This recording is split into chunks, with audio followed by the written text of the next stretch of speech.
listening to Anthony on the virus, Sirius XM. Penn, do you find that people's, like, when they talk like that, like Piers Morgan talking about a fear like that, aren't you afraid that doesn't it boil down to the fear that you are irrelevant and you will not be part of what happens in the future? He's our guest. Anthony, you missed part of the conversation, Jimmy. I'm sorry. All right. What are you doing? I said, make believe you're Jim Norton. Einstein said, it all comes down to if you believe the tree is still there when you look away. Okay. That is really, to me, the difference between, religion tends to be, and there's obviously exceptions to this, it tends to be completely self-centered. I believe this and therefore it's true. The atheist point of view just is there's a world out there without me. I'm not in the center of it. And it always makes me laugh so much when people say, atheists are so arrogant. And I always go, yeah, we aren't humble like someone who thinks that there is an omniscient, omnipresent God watching over them all the time, every little thing going perfect for them, and cares desperately when they masturbate. We are so arrogant, living our own lives and love the people around us and do the best we can, and the universe is not all looking at us for every little move we make, and we won't live on forever at the right hand of an omnipresent being. That's the kind of arrogant pricks we are. Wow. We think we have to work hard for what we do and not just drop to our knees and pray. Not that dropping to your knees is not hard work, Jim. It certainly we know is. what you do for your career. Absolutely. Especially when that young lady has a dress and a good bulge. What, am I rude?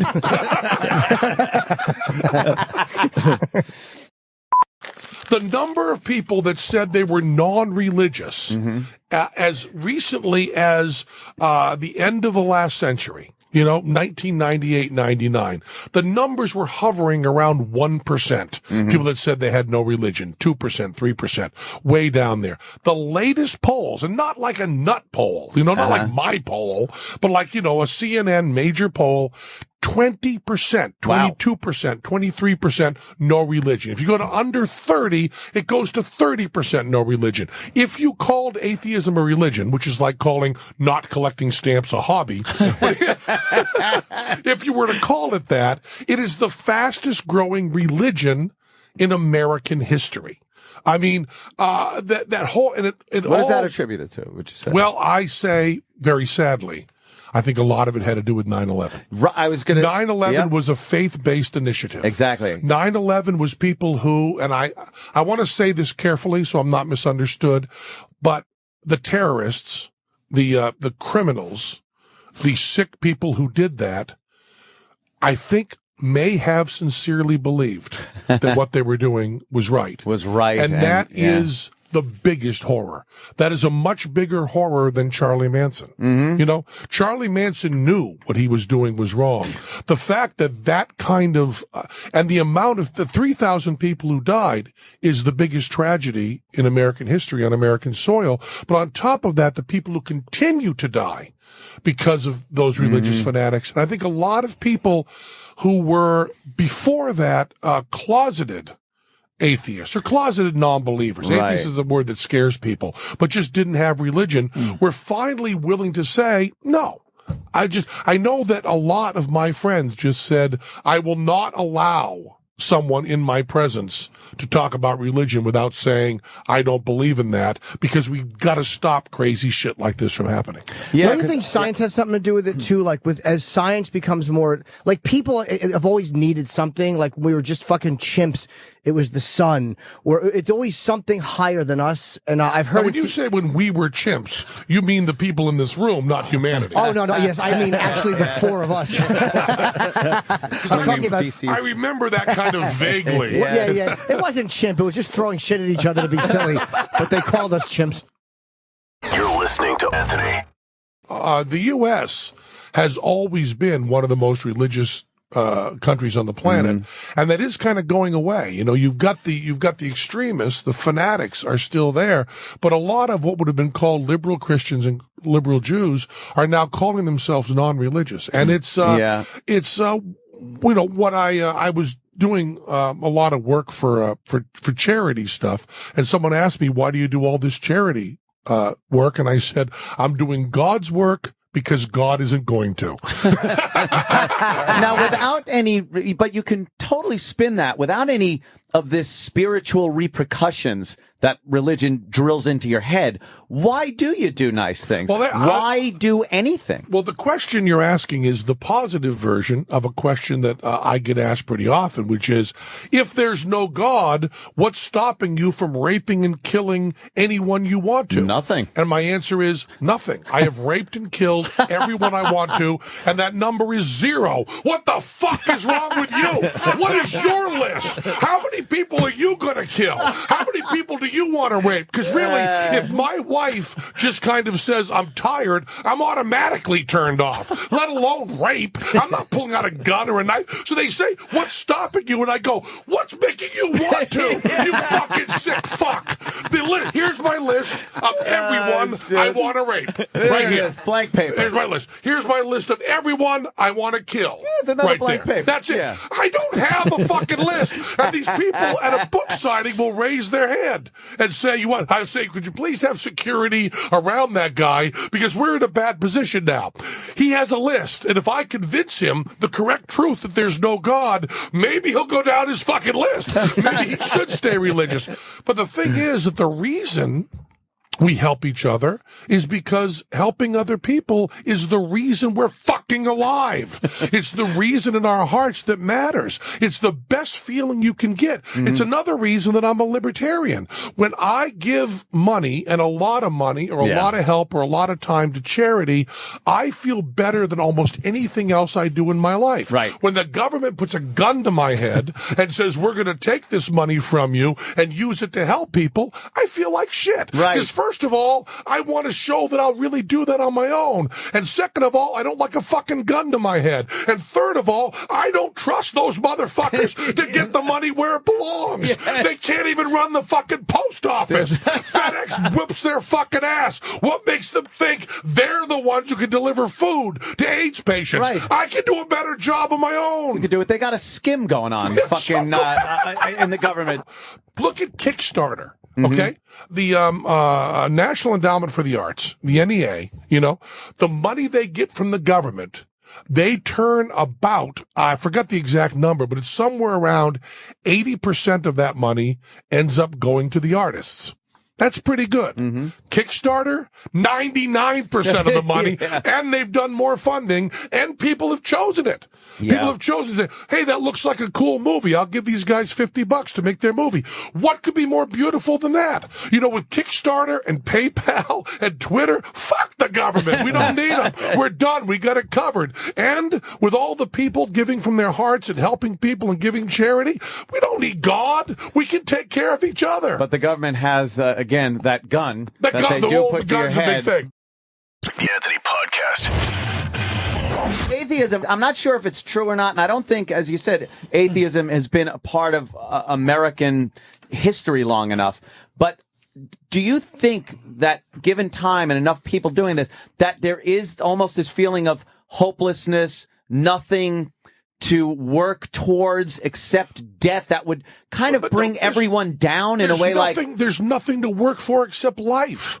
It's religion that's this death cult. It's religion that says after we're dead, we get everything. Atheism is the celebration of life. It's a celebration of people. It's a celebration of hearts. It's the most beautiful thing in the world. And with all due respect, you're wrong. In the end of the late 19th century, the 3 most popular speakers, the superstars on the Chautauqua circuit, the speakers were Robert Ingersoll, atheist, Mark Twain, atheist, both speaking about atheism, and Huxley talking about evolution. Was very, very popular. And Ingersoll, the great atheist of that time, was invited to the White House because at that time you didn't use the word Christian as much. You used each little sect. So there was the Southern Baptist against Dave's Baptists, against Bill's Bait Shop and Baptists, who all were afraid that if someone got into power, they'd force their religion. So having an atheist on your side looked really good. Then the socialists came in, adopted atheism, and fucked everything up. I want to ask you about libertarian too, because I like the libertarians a lot. I like what they believe. They lost me on one point though. Like John Staliano, Buttman, was a huge libertarian. Yeah, sure he is.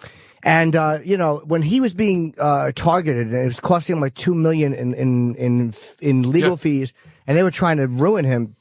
Libertarians, he said, walked away from him, and nobody stuck up for him. And I know porn's a tough one for any political party. I stuck up. No, but not the party. My good friend Bob Corn Revere was part of his legal team, and I helped put that together. No, not necessarily personal guys, like guys that are the Libertarian Party as a whole. They didn't stand up and say like you're targeting this guy, and this is a personal freedom. They don't speak out as much as they should about that. But once again, a libertarian is not one block. It's a bunch of individuals, and my feeling on freedom of speech, including Fred Phelps and all those crazy people picketing. I'm a total freedom of speech guy. The thought that people actually want to shut people up and stop them from saying something because they're offended by it is so just pompous. It's like you don't think the stuff you're saying annoys people? Also so dangerous. Yes. Keeping that stuff in a pressure cooker is just insane. We don't want the American Nazi Party underground. We want those assholes talking where we can see them, I'm on here every day from 6 to 10. But it's really an important thing. I mean, I think, I feel less comfortable with somebody with their finger on the button to cause war that believes in a peaceful life after death than someone who believes that this is all we've got. Over. And that all we have is love in each other. I mean, I don't know this whole idea that not believing in God leads to depression seems to me insane. The glory of the life that we have now, the love that we have now, and the fact that people who are suffering are not going to get something better down the line. We better help them now. Well, that's just it. It almost seems like if you don't have an end game except for the end, if there isn't somewhere another step up, another level up, that everything you do seems futile. Not futile, beautiful. I mean, I don't know why. I don't know why you need more.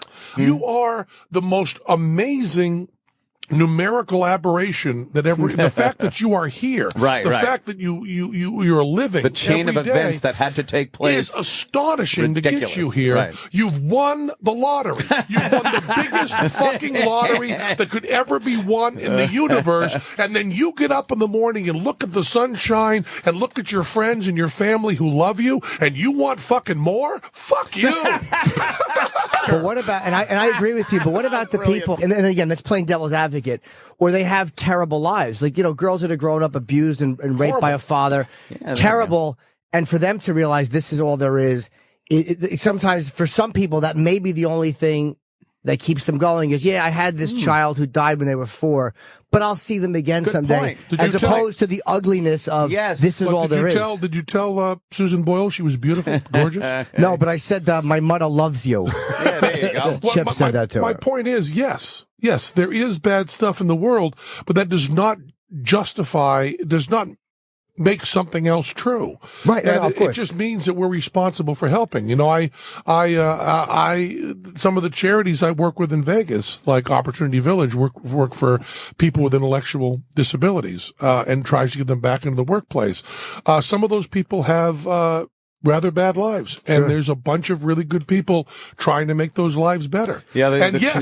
But I don't think that you can make the judgment this other person would be happier if I lied to them. No, I don't mean that. Condescending. What I mean is I understand why. I get why they would say, I think there's something after this that's better. What the wrong with that is 9/11. Yeah. What's wrong with that is the idea that people can believe what they want without fact checking with the rest of the world means if you let the person there, what harm are they doing to believe something that's not true? You have to condone Charlie Manson and you have to condone the terrorists because all they've got to do is prove to you that they have that faith in their heart and it helps them, then they can do whatever they want. No, the truth does matter. The truth really does sincerely matter. None of us have it. We have no idea what it is. All of us are wrong on everything all the time, but let's not give up on trying to get better. But the behaviors, I agree with you, the behaviors of religious people, fanatics, are reprehensible. I'm not talking about like doing anything. But it all starts with condoning the faith. When you say, well, it's okay to believe that, what harm does it do? We have to say, it might not be true. You need to look at this a little more because you might be stopping someone who's on their way to fanaticism. Also, you need to respect people enough to tell them the truth as you see it. I don't know if that's my place to do that, but though. do you have an it's not your place to tell them they're wrong, but it is your place to tell them what you believe and what you know. But do you have absolute proof that it is not true? No, you can't. You can't. But you can on the way say, that's not the way I see it. What I am arguing with is very simply smiling and nodding. That's all I'm arguing with. I'm very happy with going, I can see why you see that, but here's why I don't. Right. Just so we're getting the dialogue going. You're listening to Anthony. My dear friends, and I have a lot of them who are evangelical or who are Mormons, they believe that belief is active. I do believe belief is active. I don't have right now, and I might in a minute. I can't predict the future. I don't right now have an active belief in God. Therefore, if you ask me what I am, the answer is atheist. I did not answer the question by saying there is no God. Right. It is possible that there's a scientific reason that we have that belief, which I think is going away as science proves more and more. There absolutely is. Our need for, and I raise Africa. People that are born into those fucking horrendous living conditions where their clits are cut off, there's zero hope for them. Well, no. But their clits are cut off because of the fucking religion. But I mean those people. I know what you mean, but those people, there's zero hope. Right, but we can give them more hope by not fucking cutting their clits off. Yeah, and we I understand do that that by saying, the Muslim thing, a little dingy, might want to stop it. Yeah. Stop cutting the clits off. Thank you. Genital mutilation, maybe you shouldn't be doing it till you're grown up and at a club where it's done safely among adults. But religion and its effect on this world through history has been so huge. There's no way of stopping it.